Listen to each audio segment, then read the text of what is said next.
They thought the badge would clean his hands, but blood does not wash off that easy.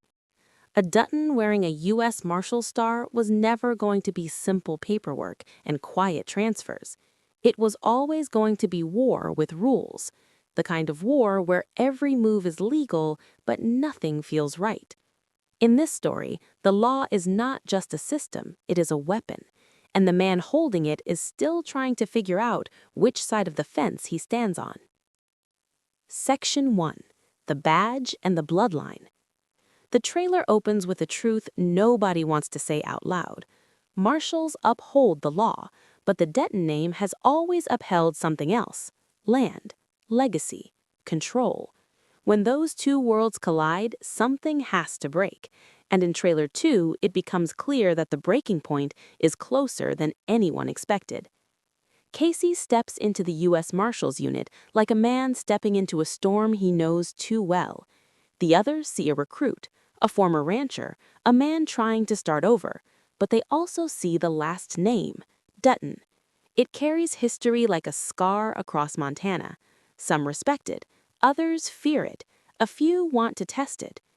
He is told the job will be quiet, paperwork, transport duty, new guy nonsense. But nothing about him says quiet. Nothing about his past suggests he was built for forms and filing cabinets. Violence has a way of finding men like him, even when they are wearing federal blue. And when a Dutton joins the Marshals, it is not to sit behind a desk, it is because the fight followed him into the building. There is tension inside the unit. One of them asks the question everyone is thinking: why is there a Dutton dropping bodies for this unit? It is not just about skill, it's about history. The Duttons have never waited for permission to protect what is theirs. Now, Casey carries a badge that demands procedure, warrants, evidence, chain of command. But what happens when the law moves too slow for a man raised on instinct? At the same time, the ranch is no longer fully his. He sold it thinking he was choosing peace, thinking he was giving his family a clean start. But selling land does not erase bloodlines. No matter where he goes, he ends up on the wrong side of the fence. That fence is not just wood and wire, it is culture, it is loyalty. It is the line between the reservation and the ranchers, and Casey is one of the few men who can stand in both worlds without flinching. The res trusts him because he never turned his back on where he came from. The ranchers know him because he was raised with the same code. But trust is fragile, and support can look like betrayal depending on where you stand. When he pushes for cooperation between federal law and the reservation, not everyone sees unity. Some see weakness, others see an opportunity to strike. There is talk of escalation. Every time Casey gets involved, things intensify. That is not an accusation, it is a pattern. Trouble does not avoid him, it circles him, like wolves testing the edges of a campfire. The Marshals begin to realize they did not just hire a man, they brought in a history of unfinished business. Then comes the theme that defines the trailer: retribution versus justice. The badge represents justice, calm, controlled, measured. But Casey's eyes tell a different story. He believes in vengeance, not because it feels good, but because sometimes it feels final. The problem is that vengeance does not always bring peace. It just creates silence before the next gunshot. The name Clinton is mentioned, not with respect, not with fear, but with inevitability. If the badge means they have to fight Clinton, then they will fight to win. That is the promise. But winning in this world has never been simple. Every victory leaves landmines behind. Bill may be gone, but the damage remains. Enemies do not disappear. They wait. They rebuild. They remember. Inside the department, whispers grow louder. Family history like yours, it must be hard to turn the page. But can a man like Casey ever turn the page? Or is he just writing the same chapter with a different title? The family name does not carry water like it used to. Power has shifted, the mighty have fallen, and some people enjoy watching that fall. There is an accusation thrown at him, so you hide behind a federal badge now. It cuts deeper than it should, because part of him wonders the same thing. Is he serving the law, or is he using it to settle old scores? Is the badge protection, or is it camouflage? Trailer 2 makes one thing clear. This is not just about criminals and warrants. It's about identity. The second wave of the trailer does not slow down. It tightens. The badge is no longer new. The tension is no longer subtle. Now every decision Casey makes carries weight, and every order he gives is questioned twice, once by his team and once by himself. The Marshals start moving on something bigger than routine arrests. This is not about small-time criminals. This is about territory, influence, and power shifting in Montana. When federal authority steps into local conflict, it does not calm the fire, it feeds it, especially when that authority is carried by a Dutton. Clinton is not just a name anymore. He is a force, a man who understands that when the mighty fall, space opens up, and he intends to fill that space. He sees the Dutton legacy as weakened, he sees the ranch divided, he sees the reservation caught in the middle, and he believes the time is right to strike. Casey understands that kind of thinking. He was raised around it. Power respects strength, it preys on hesitation, and right now, everyone is watching to see if he hesitates. Inside the unit, trust begins to crack. One marshal points out what others are afraid to say. Every operation you touch turns personal. Casey does not deny it, because it is personal. The land, the families, the people caught between ranch fences and reservation lines. This is not just jurisdiction to him, it is history breathing down his neck. There is a growing conflict between procedure and instinct. The team builds cases, they gather evidence, they plan coordinated moves.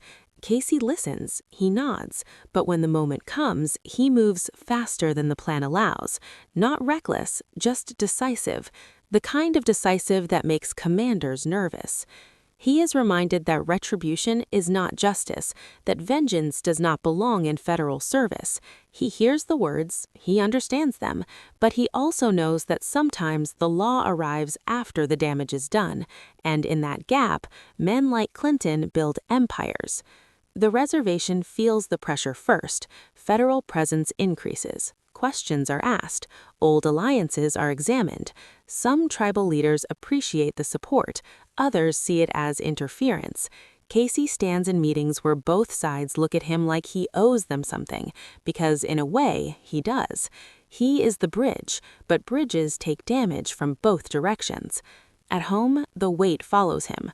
Selling the ranch was supposed to be an escape from this cycle, a clean break. But the land does not release you that easily.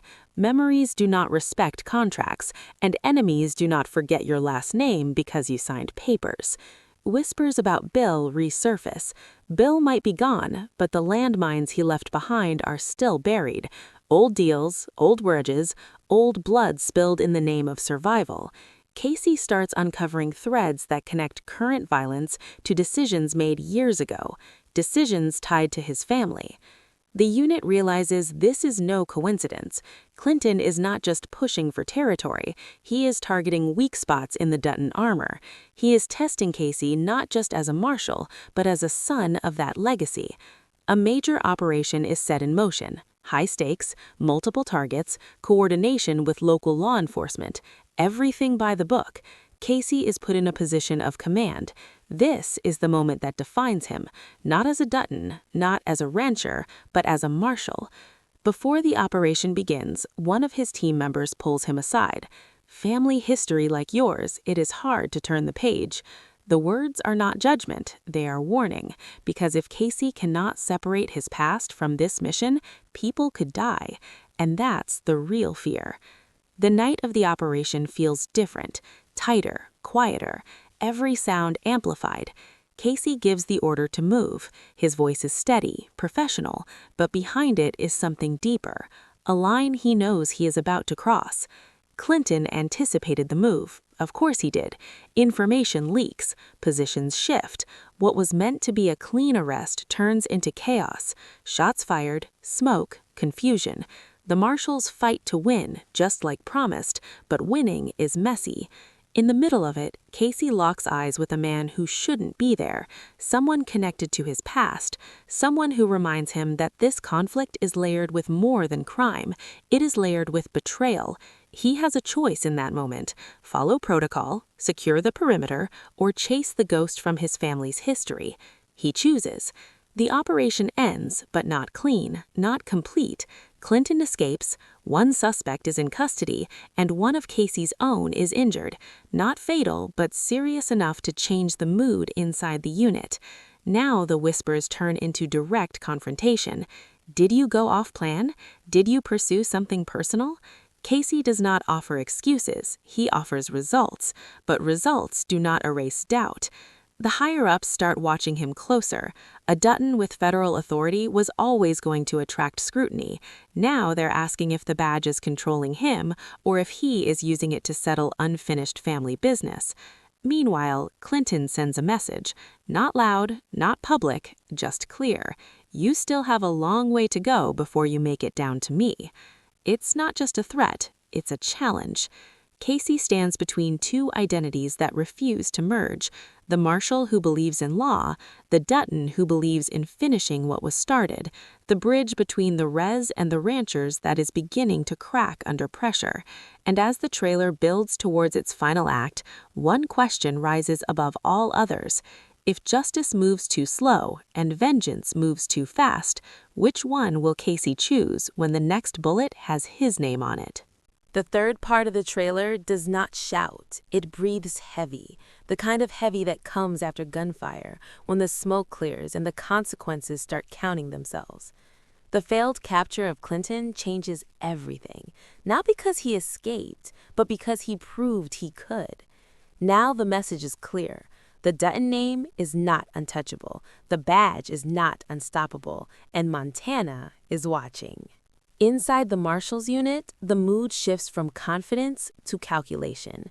Casey is no longer just a new guy with a famous last name. He is the variable. Every briefing includes a silent question. Will he follow orders or follow instinct? The injury to his teammate hangs in the air like unfinished business. Nobody says it was his fault, but nobody says it was not. Casey feels it. Not the accusation, the doubt. He replays the moment in his head, the decision to break formation, the split second where he saw something only he understood, a face tied to his past, a thread connected to Bill, a reminder that the landmines were not just metaphor, they were real, buried in family history, waiting. Clinton knows how to exploit that. He starts moving pieces in smaller ways. Targeted pressure, a rancher intimidated into switching loyalties, a tribal business deal disrupted, anonymous threats sent to people who once stood with the Duttons. He is not attacking directly. He is destabilizing the ground under Casey's feet. And it is working. On the reservation, leaders begin questioning the increased federal presence. Support starts to feel like surveillance. Protection starts to look like control. Casey sits across from elders who once trusted him without question. Now they ask him who he truly represents, the badge or the blood. He does not answer quickly because he does not know. At the same time, ranchers who once feared the Dutton influence